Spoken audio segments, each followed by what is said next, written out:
Di sini kita akan membuat beberapa garis yang sudah familiar. Yang pertama itu ada garis tinggi, garis bagi, serta garis berat. Nah, selanjutnya di sini kita akan membahas tentang garis tinggi yang udah familiar tentunya di kita. Dimana di sini terdapat segitiga sembarang ABC yang kita akan membuat garis tinggi. Di mana garis tinggi ini merupakan garis-garis yang tegak lurus dengan titik sudutnya. So, kalau saya punya segitiga seperti ini, maka saya akan menarik garis lurus yang lurus antara AC dengan ke garis AC. Selanjutnya, di sini saya punya garis dari titik A ke titik B. Saya akan tarik dari titik A yang tegak lurus di titik CB. Makanya saya tarik ke arah titik CB. Selanjutnya yang di titik garis yang di B, saya akan tarik garis lurus itu ke tegak lurus ke garis AC. Nah, kalau kita udah membuat garis seperti ini, maka garis-garis itu akan bertemu di satu titik di sini. Nah, setelah seperti ini, apa sih sifat dari garis tinggi ini? Nah, selain mencari luas, di mana setengah dikali alas dikali dengan tinggi, nah yang dimana ada juga sifat lainnya itu yang mengacu pada sisi-sisi. Nah, sehingga garis-garis tinggi ini bisa juga kita bikin sebagai perbandingan. Ini juga punya sifat-sifat. Sebelumnya kita kasih nama dulu di garis A ini kita kasih nama D, dan garis di B ini kita kasih nama E, dan untuk garis di C kita kasih nama F. Nah, sekarang kita bisa melihat perbandingan antara garis tinggi ini. Nah, di sini kan saya punya garis tinggi yang dimana yang pertama itu ada AD berbanding dengan BE dan ada CF. Nah, nilainya itu sama seperti kebalikan dari sisi-sisinya. Yang dimana nilainya itu ada 1 per BC yang kita punya, dan ada 1 per CA, dan yang terakhir ada 1 per AB. Nah, perbandingan-perbandingan ini tuh berlaku demikian pada garis tinggi. Mungkin tidak terlalu terlihat, maka di sini kita akan membuat garis tegak lurus ini.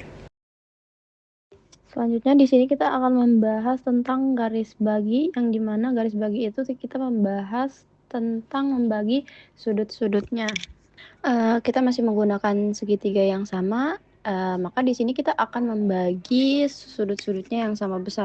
Di mana di sini saya akan menarik garis dari C ke salah satu sisi depan antara garis AB, jadi ini akan membelah segitiga tersebut. Sehingga sudut A dan B-nya itu akan menjadi sudut yang sama besar. Di sini untuk garis yang saya tarik dari titik C itu saya beri nama D. Kita juga bisa mengambil garis bagi dari titik A ataupun titik B dengan cara yang sama seperti tadi, yaitu menarik garis ke garis-garis AC atau bahkan CB. Nah, jika kita membuat ketiga garis tersebut, maka garis-garis itu juga akan bertemu pada satu titik sudut. Nah, kalau kita bagi antara garis-garis bagi ini itu yang dimana garis AD itu sama dengan garis BD, dan untuk di sisi garis AC itu sama dengan garis CB, maka itu merupakan perbandingan-perbandingan dari garis-garis tersebut. Nah, selain dari ini, bisa nggak kira-kira kita mencari panjang dari C-nya ini, yang dimana itu bisa kita cari. Karena kita akan mencari panjang dari C-nya ini, maka CD kuadrat itu sama dengan panjang AC yang garis yang lebih panjang dikali dengan panjang CB. Kemudian kita kurangi dengan sisi pendeknya, yaitu sisi AD dikali CD. Sehingga hasilnya seperti itu. Selanjutnya kita akan membahas tentang garis berat, di mana garis berat ini itu membagi dua sisi yang sama panjang. Seperti kalau kita punya AB, kita bisa melihat titik tengah antara AB dan titik tengah antara AC dan titik tengah antara CB. Nah, setelah kita punya titik tengahnya, maka kita akan tarik dari titik tengah itu ke sisi-sisi yang kita perlukan. Yang dimana misalnya di sini dari titik AB kita tarik ke titik C, dan untuk BC kita tarik ke titik A, dan untuk AC kita tarik ke titik B.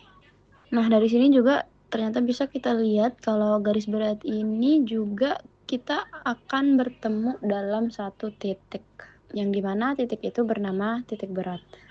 Dan dimana di garis berat ini juga tentunya pasti memiliki perbandingan. Sebelumnya di sini kita akan memberikan nama dulu terhadap titik-titik ini, yang di sini kita akan kasih nama D, E, F.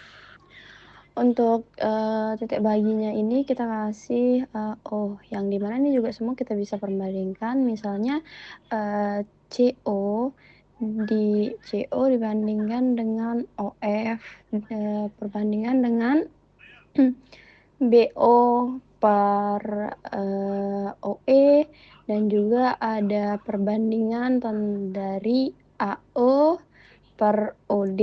Nah, semuanya ini kita bisa perbandingkan sehingga nanti akan menghasilkan 2:1.